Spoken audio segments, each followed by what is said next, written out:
This is the Post Shift Podcast, a raw look at the hospitality industry. Hey, Post Shifters, this is a very special episode. I really enjoyed this episode. I sat down with Avi Kunen from Little Jumbo and Parker Lang from The Mint, amongst other things. Both of them competed in Fight for the Cause this year. We talk a little bit about bartender fitness, and there's a lot of things I can talk about in life, but this is not one of them, so I hope you enjoy this episode. So how about you start by you introducing yourself first? Okay, hi. I'm Avi. I'm the bar manager at Little Jumbo, and I sometimes do exercise things. I'm Parker Lang. I'm a bartender here where we're recording at the Mint. At the Mint. I am an athlete. I'm an amateur boxer, hoping to be a professional boxer one day. Oh, wow. Yeah. So really what I want to chat to you guys, because I can talk about a lot of things in this industry. I can talk about work-life, well, I can't talk really about work-life balance, but like how to achieve, like try and get close to work-life balance and that sort of stuff. But exercise and bartender fitness is something I cannot talk about at all, purely because it doesn't even come into my schedule, I'm trying really hard to make it come into my schedule. I plan every single other thing in my life, like including time with my family. Why wouldn't I not plan an hour at the gym every day? But I'm still working towards that. And the reason why I want to sit down with you guys is that, Abby, you've always been active on and off and balanced out at work, like water polo. Not for a while, but yeah. It's a tough sport. Yeah. And then you both did Fight for the Cause this year. That's right. Yeah. And did you find a competitor? Because I remember I watched your fight. Sure. But did you? I know that you had trouble finding someone. Finding me an opponent. We found an opponent though. His name was Danny Prohl. Great guy with a good fight. Did you win? I did win. Yes. How many rounds? I went a full distance, 3 rounds. Wow. What did you get? 3 rounds too? I stopped it in 2. Nice. Yeah. You stopped it in 2. Yeah, I finished it in 2. Fight for the Cause, for people listening, is a fundraiser where they pit just regular people, basically, against other regular people for charity. Unless you're Parker. I was the exception this year. Which I'm surprised they let you, because I thought they had a very strong rule about no previous training. Yeah, I made a claim. A good case. A good case, I should say, to them.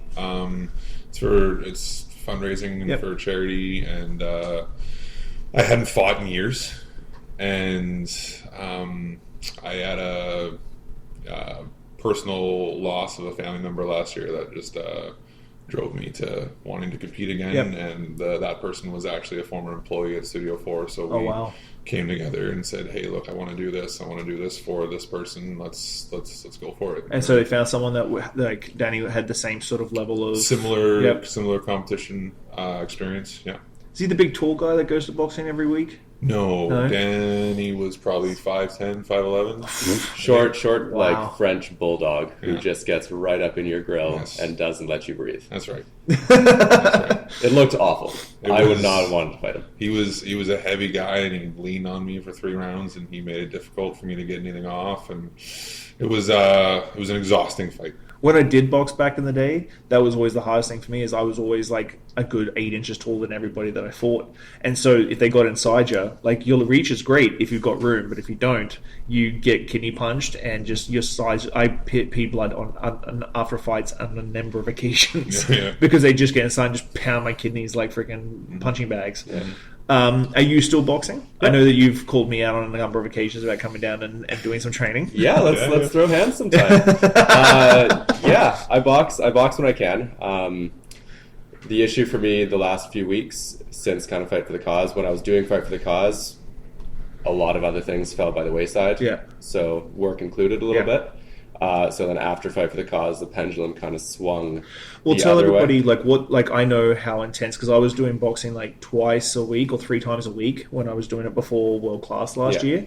But for Fight for the Cause, you do it like 6 days a week. Yeah. So there's training 4 mornings at 6 a.m. and then on Saturday at noon. Those are the kind of mandatory ones. Yeah. I really like to win. So I was working out like 8 to 10 times a week. Wow. And it showed in the ring 100%. Yeah. But Miles is pretty intense too. The guy you fought, he's pretty intense. Oh god, he's terrifying. Yeah, he's quiet, and he just, like, I've watched him like in class, and he just like That boy's got some rage. Yeah, really deep down inside. I mean, but that was kind of a good matchup for me because I don't have much rage. Yeah. So We played a very smart game with him. Yeah, I moved my head a little bit. Yeah, he smacked you up though. Like we got some solid punches. We both bled a lot. They needed a mop afterwards. Wow. So that was fun. It's always good. But yeah, so once Fight for the Cause ended, the pendulum kind of swung the other way, and I kind of threw myself more into doing my actual job and trying to do it as best I can. So now I've kind of got the systems in place to be able to kind of balance out the two, which is what I think we're all working towards. Yeah.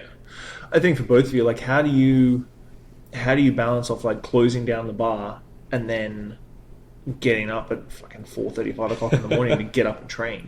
I don't have a balance. Like, there's. Will you literally sleep or not sleep at all and then just go straight to training? Then my schedule is psycho, if I'm being completely honest.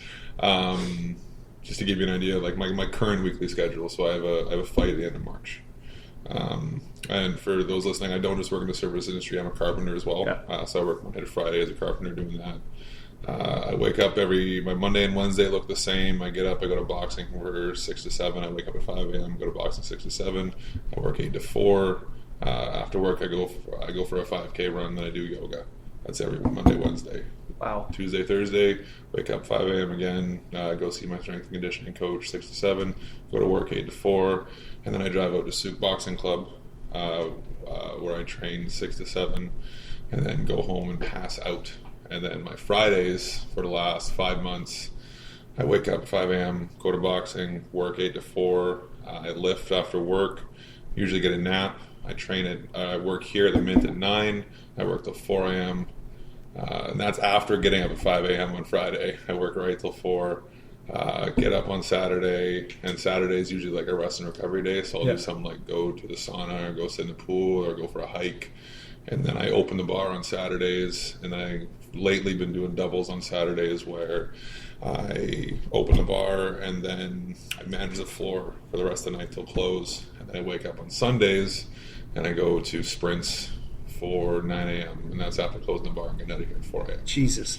A little bit different. I think you have I shouldn't say you have a leg up, but you're ex-military too, right? So something wrong with me for sure. Yeah, you're ex-military, so like that sort of regimented push and drive is probably, how long were you in the military for? 7 years. Yeah, so 7 years of like a regimented drive.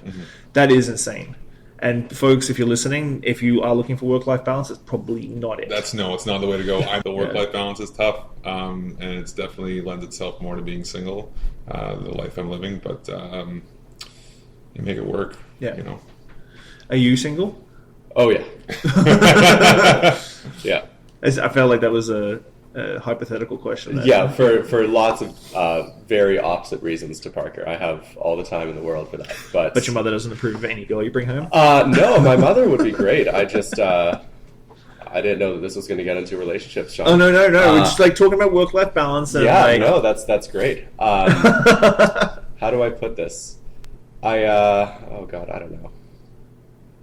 I guess I have very high standards for the people with whom I spend a lot of time. That's fair. So I have very few close friends and lots of friends, lots of acquaintances, and I enjoy meeting people, and so if you like the sound of my voice, I guess.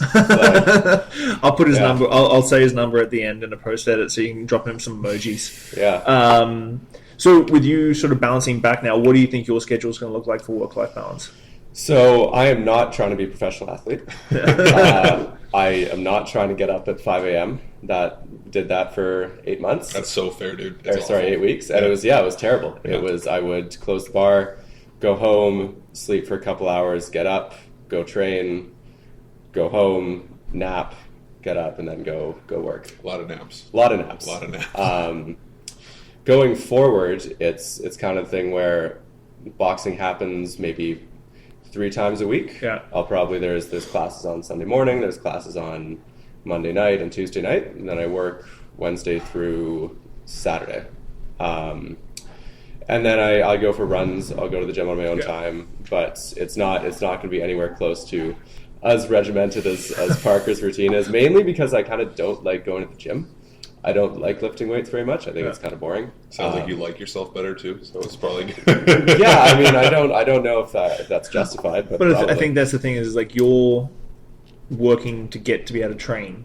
Like your work schedule sort of, to a degree, like works within what your training schedule is, whereas I've forced it to work for sure. Whereas you're balancing off your work training schedule to be more of a social fun thing, whereas you just want to beat up a guy in a ring. To a degree. I've wanted to be. I mean, I've been in a gym since I was 5 years old. I mean, I was a competitive swimmer when I was 5 years old, and I did that till I was 14. I was quite good. My coaches wanted me to go to the Olympics with that. And then I switched to other sports, lacrosse, football, rugby, and then I found fighting. And I've always wanted to do something with athletics, and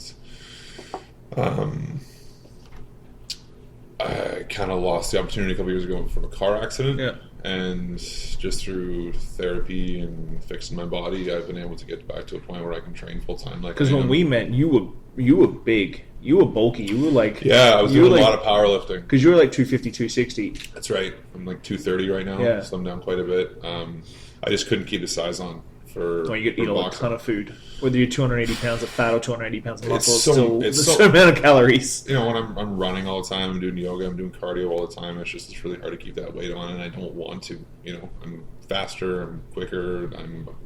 It's better that this way for sure. What, like, I suppose more for Avi because you're doing it professionally. Like, what drives you to get out of bed and go to the gym? Because I think that's the hardest thing. Like a lot of bartenders, like I'm getting older. Like I'm 40 next year. So for me, the best I'm doing for myself personally, health wise right now is like I don't eat a ton of carbs. I eat better. Too much, just salads and protein all the freaking time.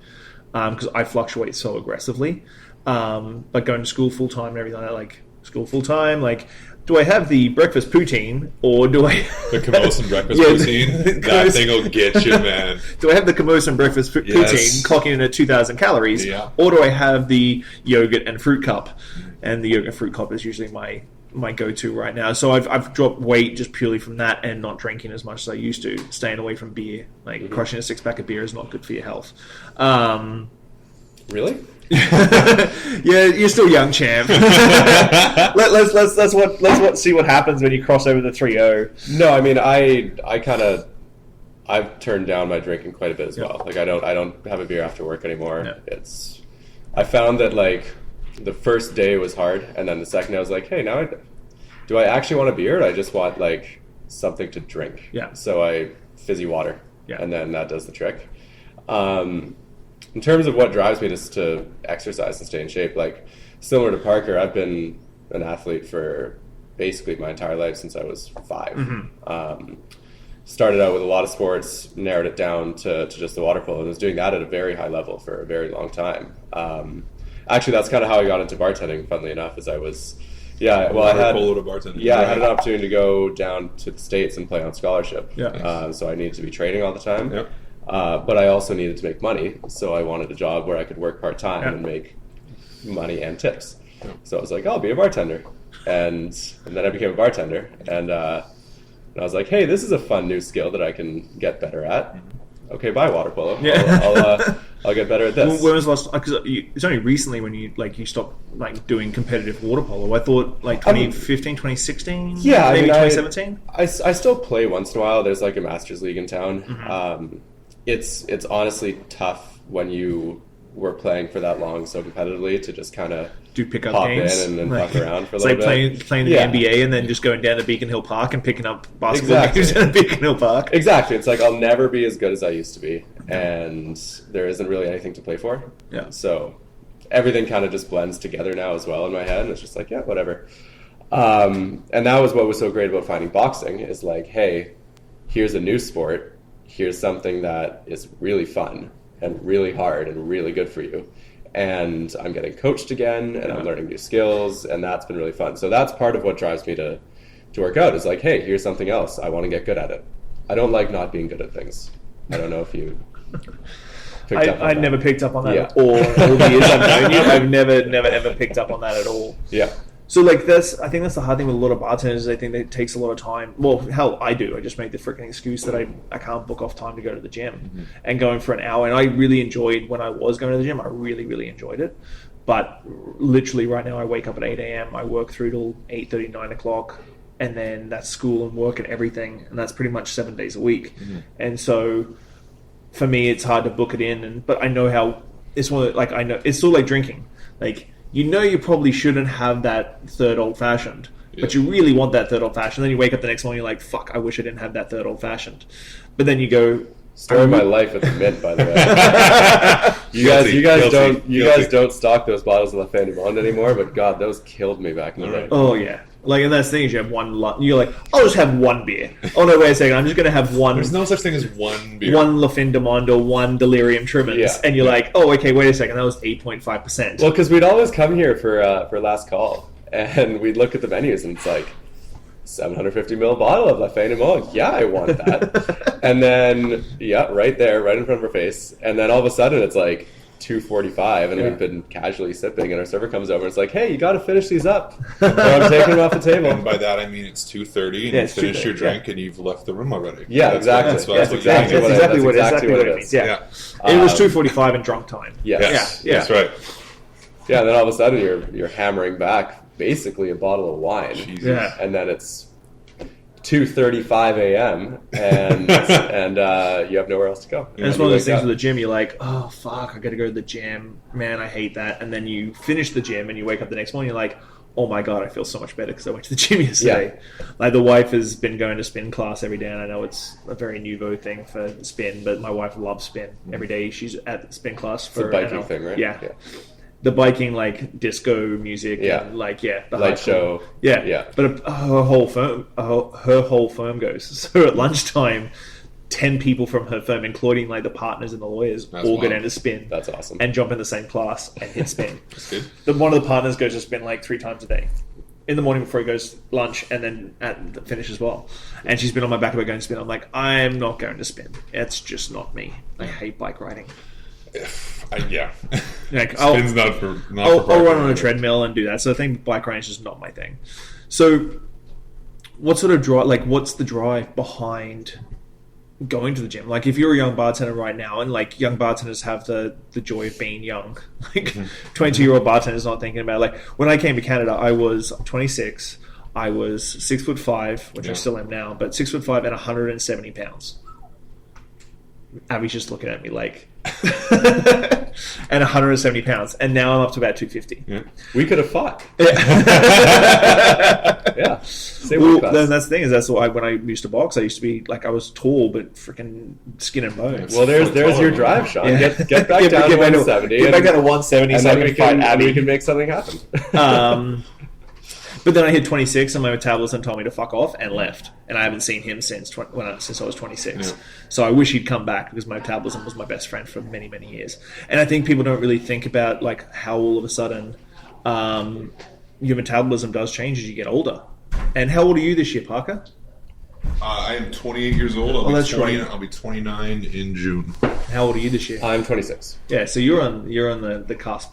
Of like, and I find it's hard to get back, and as I get older every year, it gets harder to get back to the weight. But I'm happy with how I'm sort of progressing now since January. But what's like your drive is to stay fit, and I think your past and your background is all about like you've never been unfit since. I get weird if I don't go to the gym. Like weirder than you are already. Yes, absolutely. Like, I'm pretty strange to begin with, but he actually turns normal. No, like I kind of feel like I go to the gym for everyone else's benefit. Yeah, like it's not like I'm an angry guy or whatever, but I get weird. Like I get emotional. I get temperamental. Like I feel like I just have this like ball of energy in my chest that I need to expel with running, with the gym, with boxing, with doing stuff. And it's always been like that. Like if I don't run that out and kill it, like I gotta go. I get weird. So it's for my own mental health. It's for everyone else's benefit. Yeah. It's for my own personal health. And it's just I gotta do it. And that's the only thing there is, man. Do you find like being fitter, your body doesn't get put through the ringer as much? Because I know that like there's a lot of articles out there about ergonomics of bars, and I don't think anybody works in bars 100%. that are like perfect. Definitely not this bar. Yeah. 100% not this bar. Jumbo's pretty close. Jumbo's well, that was because it was designed for someone that was 6'2" and up. Yeah, like you must be this tall to ride the little jumbo bar.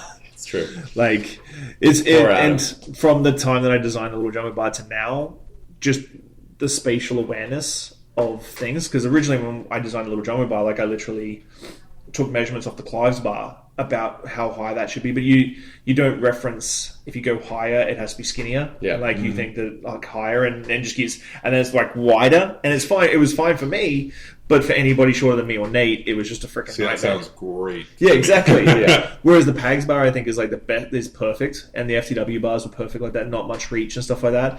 And there's tons of articles out there about better bar design and ergonomics and stuff, but it's sort of the other side of the coin of like bartender health, and I think that they never really ever talk about both sides, where bar ergonomics is great, but if you're still unfit and don't do like stretches and stuff like that, it's still going to hurt. Yeah, it's definitely, there's a reason why you don't see that many overweight servers and bartenders, is because, I mean, sorry, Shawn. Shots fired. Yeah. All right. You're gonna softball, man. I gotta swing at those. That was a T-ball. That wasn't even a softball. That was low like literally we just put it on a tee. But yeah, it's a very active job, and it's you're on your feet for 10, 11, 12 hours at a time, and you're doing a lot of movements. And if your body is warm and your muscles aren't completely atrophied, then you're gonna suffer less strained shoulders. You're not gonna fuck up your wrist as much. So yeah, that's definitely part of it. It's staying in shape definitely helps everything when you're a bartender. It's just better. I just enjoy it. I feel better when I'm working out. I feel better when I'm in shape. I'm a happier person. It's something that, like Parker, I was so used to doing when I was a kid. Athletics has been so ingrained in me for so long that it just feels good to be doing it. I find with staying in shape or bartending, like it's actually something for both my jobs as a carpenter and as a bartender that I take very seriously. There's a lot of movements we do behind the bar, whether it's your feet are stationary and you're turning your torso, or you're leaning over the bar and putting pressure on your lower back all the time. I mean I know a lot of bartenders that have just terrible lower backs. And I do think it's very important because you're doing a lot of unnatural movements when you're bartending. But more than that, it's something I learned when I was in the military, is that if you're not in shape to do your job, your job just becomes harder mentally and physically. Like if you're behind the bar and you're exhausted because you're out of shape, you're going to be exhausted mentally pretty quick. And then you get grumpy. Your customer service goes down, you slow down on drink times, whatever. Maybe you start having a couple more drinks. It gets I find actually like some of the best bartenders I've known have been some of the most in shape people I've ever met in my life, if I'm being completely honest. Like Dino up at Capital Ballroom. Sure, absolutely. And he's rolling like at least 5-6 years older than me, and he's fucking like, I wish I could be in the shape that he's in. Yeah, like he's just insane. Dean, right? Maybe it might be a little bit out of your like age circle. Dean's been around for years. He used to run the bar at Vista 18 back in the day, and then he'd work at the clubs and stuff, and then he got back into the clubs when Capital, and he runs the bar at Capital, formerly known as Sugar for all the people out there, for all the really old people. But he's a trainer up at Studio 4. He's been on my back for ages to come up and do training with him. So to touch on the mental health side of it too, I find for this job, I think it's no secret to any of us that mental health plays a huge factor in this industry, and I find the therapeutic aspect of exercise is so beneficial to doing this job, and just staying in shape and wanting to maintain staying in shape, I find for me really prevents me from drinking at work, from we've all smoked, we've all done silly things in our lives, and I find that staying on a regimented schedule, keeping up with training, eating well, it's being addicted to something else. Yeah, it's still an addiction. I guess. Yeah, it is good for you, but being addicted, you're just addicted to something else that gives you the same high as the other things that you used to do that you thought was fixing everything. Totally didn't help you at all. And I agree on that one, and that's why I want to get back to the gym, because I find my mental health is much more stable when I'm exercising than when I'm not. And so I try and push myself now to take the dog for at least a walk for an hour and a half and stuff like that, and walk for 10 kilometers. And I know for me, if my mental health is in the dumps, it's so easy for me to, as a bartender, for my performance to just nosedive. 100%. And I think that's the case for a lot of bartenders. So I find that just maintaining overall well-being is really important. So if bartenders want to do fight for the cause, do you have something to add? I was just going to ask Parker a question. I was going to, you know I'm the interviewer, right? This is my fucking podcast, right? You know that, right? No, you go. Sorry, Shawn. May I ask Parker a question, please, sir? All right. How do you manage your diet with working in this industry? Because that was kind of my biggest challenge with doing the whole training. Is you do your best to eat well at home and cook well for yourself, but then you go to work and oftentimes your staff meals are PAGs. Much fucking bread. I try not to eat at PAGs. Like fucking one shift, pound a whole loaf of fucking PAGs bread. Yeah, it's tough. I'm not gonna lie. There's a lot of packing meals. Luckily, the place that I work here at the Mint, we do a lot of Nepalese curries. And so it's not, curries, protein and rice, protein and rice. It's not so bad. But I've definitely worked used to work at Darcy's, where it's all pub fare, right? Yeah.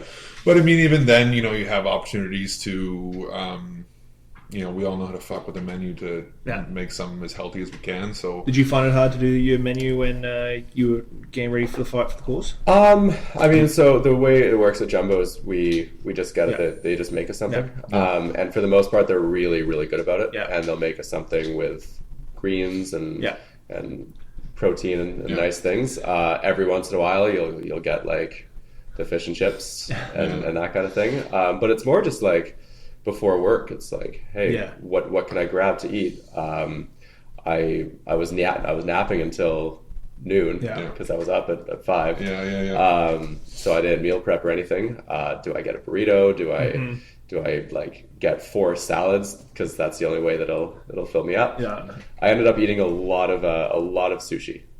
Oh wow! Yeah, 100%. I do a lot of tacos now. Again, goes back to PAGs. Working at PAGs, do you get a salad with protein, or do you get a fucking huge pasta bowl? Right. And the pasta's even if you do a small pasta, it's still a shit ton of pasta.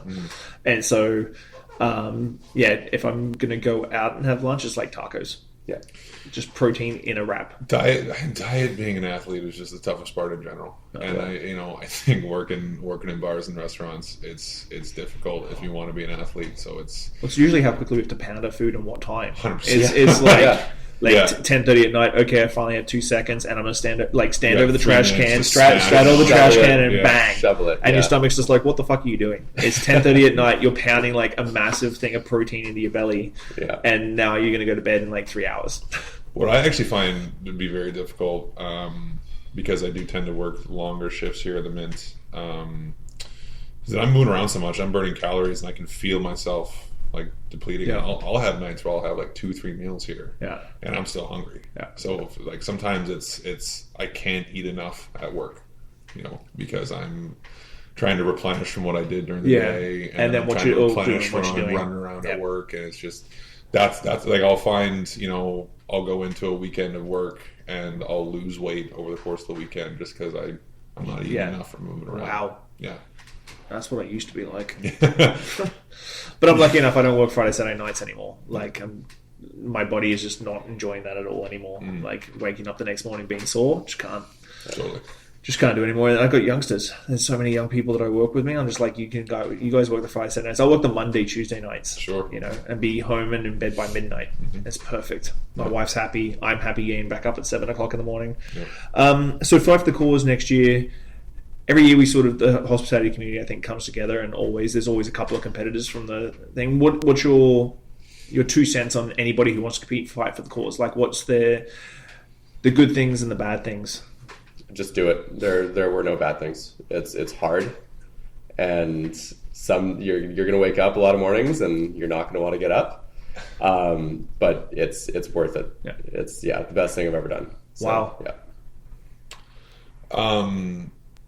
For me, like I've competed in a lot of sports. Combat sports, it's the most physically demanding thing I've ever done, but it's also the most mentally challenging thing I've ever done. You're training for 8 weeks plus however long you've been training. But for an 8-week fight camp, you're training knowing that someone else is training, and at the end of that 8 weeks, they're trying to knock you out in that ring, and that's a mentally trying situation to be in. And just the little things day to day, like making sure you grind through each workout and getting the most you can out of each workout. And you're tired, but not slacking ass. And it's just be prepared for something that's difficult, but there's nothing better. There's nothing better than going into a ring and fighting. For me, it's the truest form of competition. You look at any sport, whether it's football, basketball, baseball, hockey, whatever. When the sport breaks down, people are throwing fists. Yeah. It's the truest form of competition. And getting your hand raised after knocking somebody out or winning a 3-round war or having a good fight is better than any drugs. It's better than the best sex I've ever had. It's the best thing. And what's sex like, Parker? I'm serious. For me, like it's. But be prepared for the most challenging thing you've ever done and the most rewarding thing you've ever done. Yeah, and recognize the insanity of it all, because you have these moments going through. You're like, I'm training, God knows how many hours a week for 8 weeks for literally 6 minutes. Yeah. At the end of it, and it's like it's not rational. It doesn't make sense. So how's sex for you, Abby? Yeah, pretty non-existent right now. But yeah, it's not. It doesn't make sense. But it's worth it at the end, and it's the most fun I've ever had in like an athletic competition, and it's terrifying because you're in there and it's like you have to conquer this kind of fight or flight. I've never been in a fight before. Okay. Like never even once. Okay. Never. Also, Fight for the Cause was your first like fight? Oh yeah. Oh wow. Yeah. Wow. I'm good at talking and smiling my way out of adverse situations. So yeah. No, it was my first fight, and it's like you look across, you look in front of you, and there's this guy who wants to go through you. And the scary thing with Miles, and like Miles is terrified. He wants to fight me again next year. Oh, wow. And I will. He wants a redemption shot. Yeah, he wants another opportunity, and I'm down. But he's like, it wasn't a human eye anymore. It was like there was just this primal animalistic instinct about him, and there was no awareness of anything else that was happening outside. He didn't know where the ref was. He didn't know like where he was. He just knew where I was, and he just knew where he was. Wow. And that was it. And it's very poetic. It's terrifying because you're looking and you're like, Jesus Christ, if I let this guy hit me, he's going to knock my head off. Yeah. So don't let him hit you. And then you have to conquer your own kind of fight or flight instincts. Yeah. And there's the adrenaline rush that comes with grappling that. It's actually kind of similar to the kind of first high I felt with bartending, where you've got this rail of 10 chits or whatever, and everything's about to spiral out of control, and you just kind of grab that situation and wrestle it back into your grasp. Yeah. And it's kind of a similar thing where it's like every instinct is screaming, this is going to be terrible. This is stupid. What are you doing? Get out. Run. You're so completely unprepared for this. Yeah, exactly. But you grab that and you wrestle it back in your control, and then you go forward. Wow. And on that note, I think I'm mentally exhausted just listening to you guys talk about getting ready for a fight. I want to thank both of you. I know it's early on a Sunday morning, and I appreciate you sitting down with me. But I think a lot of young bartenders... For the record, it is afternoon. Oh, yeah, afternoon. But it's early for these guys. It's early for these guys. I think a lot of young bartenders don't think about these things until it's too late. Like, they turn 30 and they turn 31, and all of a sudden they have matured and put on weight. And they party their way through their 20s working a sweet job that allows you to do that and have fun, and then all of a sudden it's like, what happened? Yeah. Where'd this come from? I know mine came from just working too much. Totally. And so, and I'm a workaholic, so I know I got to change that, and you guys have kind of inspired me to do that. So, Instagram selfies in the mirror for Shawn are coming up. Yeah, can't wait. Absolutely. But thanks a lot, guys. I appreciate it. Guys, check out Fight for the Cause and Studio 4. Google them both. If you're in Victoria, definitely participate next year for the hospitality industry. And I will see you guys next week. Bye. Thanks, Post Shifters. I hope you enjoyed that episode.